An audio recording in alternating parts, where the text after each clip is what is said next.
দৃষ্টি আকর্ষণ না করে। প্রায় মসজিদের দেয়ালের মাঝখানে দেখবেন আপনি ক্যালেন্ডার ঝুলায় রাখে, আছে না নাই? মৌলভীবাজারের কি অবস্থা? খিতা খবর আছে? তো এই যে ক্যালেন্ডার ঝুলায় রাখে, ওইখানে দেখবেন বিভিন্ন মসজিদের ছবি, এতিমখানার ছবি, মানুষের ছবি। তো মানুষ নামাজও পড়ে, আবার ওগুলোও তাকায়, আছে না নাই?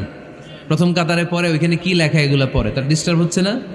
এই মুসল্লির দৃষ্টি যাতে অন্যদিকে না যায়, এটা খেয়াল রাখতে হবে। যদি পারা যায়, মসজিদের সামনে কোনো ঘড়ি টড়ি চলবে না। ঘড়ি মসজিদের পেছনের দেয়ালে, সময়সূচি পেছনের দেয়ালে, সব পেছনে। সময় কয়টা বাজে ওটা ইমাম দেখলেই চলবে, ইমাম এভাবে দেখে নিবে, আপনারাও দেখে নিবেন। কিন্তু সামনের দেয়ালটা যত সিম্পল করা যায়। আল্লাহর হাবিব সাল্লাল্লাহু আলাইহি ওয়াসাল্লাম নামাজ পড়া অবস্থায় সামনে এমন কিছু রাখতেন না যেটার দ্বারা আল্লাহর হাবিব সাল্লাল্লাহু আলাইহি ওয়াসাল্লামের সালাতে মনোযোগ অন্যদিকে চলে যায়। আমরা যখন সালাত পড়ি, যদি অন্যদিকে তাকাই, ফেরেশতার মাধ্যমে আল্লাহ একটা ডাক দেয়, বলে আকবিল, এই বান্দা ফিরে আয়।